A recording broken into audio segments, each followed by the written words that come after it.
Tere kõigile aiandushuvilistele! Mina olen Jüri Rabarbarivunts ja täna vaatame, kuidas koduste vahenditega aias kasvatada igasuguseid huvitavaid ja eksootilisi taimi. Ja siis tänastest seemnetest, tänane seeme, mida me kasutame, on juustupuu seeme. Et see leidub tõenäoliselt igas kodus, on vana sokk. Selline vana sokk, millel on kannas auk ja mis lõhnab nagu valimislubadused. Oi pää. Nii, aga vaja läheb siis sokki, potti, täiesti tavalist potti ja mulda. Nagu igas aias on olemas muld. Et paneme siia potti mulda pisut. Lihtsalt nagu, et saab poti täis. Või no mitte päris täis, peaaegu täis.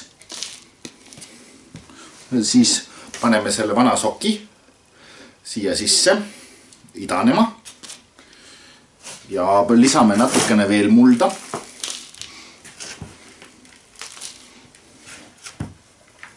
Pisut mulda veel.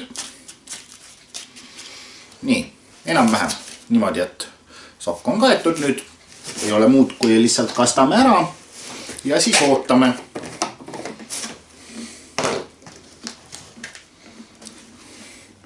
Nii. Vett peale ja ta oleks nagu korralikult kastetud.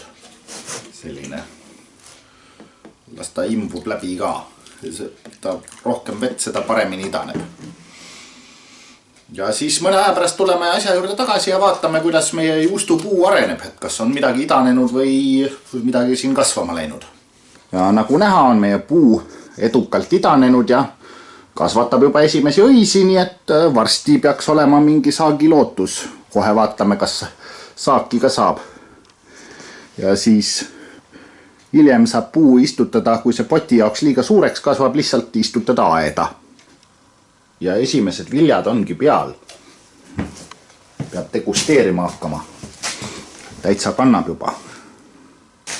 Nii. Lõhnab küll nagu juust juba. Täitsa võtame siit selle ülemise. Veel räägitakse midagi ladvaõuntest, aga meil on ladvajuustud. Ja, päris hea. Täitsa juust.